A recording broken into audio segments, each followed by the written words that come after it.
ஓம் சாய்ராம். என் அன்பு செல்லமே, முதலில் என்னை மன்னித்துவிட. இத்தனை நாட்கள் நான் ஒரு விஷயத்தை மறைத்து விட்டேன். என்னுடைய தங்கமே, நான் மறைத்தேன் என்று சொன்னால் பெரிய விஷயத்தையெல்லாம் மறைக்கவில்லை. இப்பொழுது உன்னுடைய வாழ்க்கையில் நீ வாழ்ந்து கொண்டு இருக்கிறாய் பார். கஷ்டமான வாழ்க்கை, அதற்காக மன்னித்துவிட. உன்னுடைய வாழ்க்கையில் நான் உன்னை இப்பொழுது மிகவும் கஷ்டப்படுத்தி கொண்டு இருக்கிறேன். எல்லா சூழ்நிலைகளிலும் உனக்காக நான் எதையும் செய்யாமல் அமைதியாகிக் கொண்டே இருக்கிறேன். இதற்காக என்னை மன்னித்துவிடு. இந்த சூழ்நிலையை வைத்து நீ முடிவெடுப்பது என்ன தெரியுமா?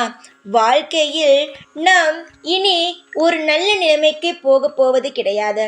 இப்படிதான் அடுத்தவரிடம் கெட்ட பேரும், தேவையில்லாத வார்த்தையால், சம்பந்தமே இல்லாதவர்களிடம் தேவையில்லாத வார்த்தையால் நாம் திட்டு வாங்கி கொண்டே இருக்க போகிறோம்.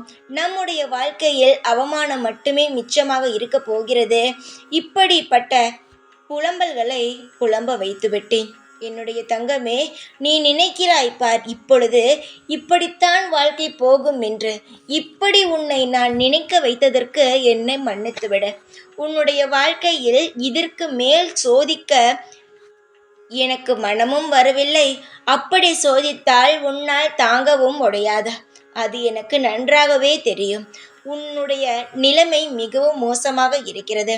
இதை சரி செய்தால் மட்டும்தான் உன் மனமும் உன்னுடைய குடும்பமும் நன்றாக இருக்கும் என்பது எனக்கு தெரியும். அதற்காகத்தான் சரி செய்ய வந்துவிட்டேன். உனக்கான நல்ல நேரம் வரும் என்று நீ நம்ப வேண்டும். நல்ல நேரம் வராதோ என்று நினைக்கக்கூடாது. நல்ல நேரம் வரும் என்று நீ முழுமையாக நம்பு. நிச்சயமாகவே உனக்கான அனைத்து உதவிகளையும் இந்த சாயான நான் ஏற்படுத்தி தருவேன். உன் கண் கலங்க வைத்தவன் நான். அதை துடைத்து மனதார உனக்கு அனைத்து நல்லதையும் தரப்போவதும் நான் தான். இதுவரை உன் வாழ்க்கையில் நடந்த அனைத்து குழப்பங்களையும் மறந்துவிட்டு இனி நான் தரப்போகும் நல்ல விஷயங்களை மட்டும் நீ ஞாபகம் வைத்துக்கொள். உன் பின் பேசினார்கள், உன்னை தேவையில்லாமல் வார்த்தையால் திட்டினார்கள். இப்படிப்பட்ட எதையுமே நினைக்காமல் உனக்கான நல்ல நேரம் வந்துவிட்டது. இனி நாம் செய்ய போகும் அனைத்து விஷயமும் நல்லதாக நடக்கும் என்று மட்டும் நம்பு. இதற்கு மேல் உன்னுடைய வாழ்க்கையில் நான் அமைதியாகவே இருந்து கொண்டு இருந்தால் உன் வாழ்க்கை வீணாகிவிடும். நீயோ மனம் உடைந்து விடுவாய். இதற்கு மேல் நான் உன்னை கஷ்டப்படுத்த ஒரு நாளும் நான் யாரையுமே அனுமதிக்க மாட்டேன். நானும் உன்னை கஷ்டப்படவும் விடவும் மாட்டேன்.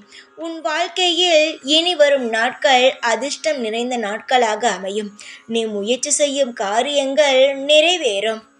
அளவில்லா மகிழ்ச்சியும் உன் வாழ்வில் சர்க்கரை போன்ற ஒரு சுவை எப்படி இருக்கும், அது போலவே உன் வாழ்க்கை முழுவதும் இனிப்பான நிகழ்வுகள் மட்டுமே நடக்கும். கசப்பான உறவுகள், கசப்பான வாழ்க்கையை பார்த்த நீ இனி அனைத்துமே உனக்கு இனிப்பாகவே அமைத்து நான் தருவேன். ஒரு நாளும் ஒரு பொழுதும் கவலைப்பட்டு சோர்ந்து விடாதே. எல்லா நாளும் தூக்கிவிட சாயிருக்கிறார் என்று முழு மனதுடன் நம்பு.